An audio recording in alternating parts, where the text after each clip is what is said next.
Fine, let me go with the second problem, right? Here. In the number 43256, that is 43,256, the digit 3 stands for. Right. So we need to find the value of 3 in this particular number. That is, the number they have given is 43256. You know that place value. Let me write down in terms of place value. Let me go with the table, place value table. Right. First one is, that is unit. Right. This is unit. Right. That is into 1, multiply with 1. So then tens.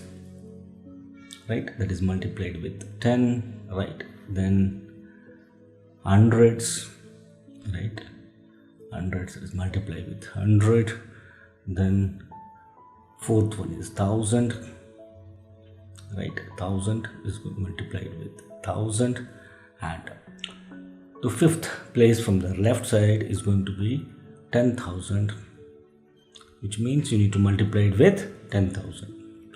Right, the sixth one is a lakh, then 10 lakh, and so on. Right, here let me place it here. Right, so this is going to be 6, right, and 5, 2, 3, 4. Right. So now we need to find the value of 3, right? That is, the digit 3 stands for. Here, just check out here. So this we can rewrite once again in this way, right? Let me write down that. So this is 6 into 1 is going to be 6. 5 into 10 is 50, right? 2 into 100 is 200. 3 into 1000 it is going to be 3000.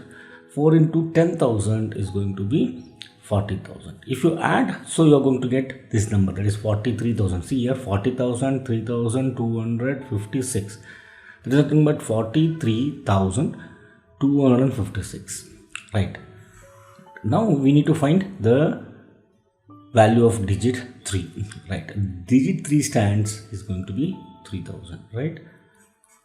Option here is C. Option C is the right one.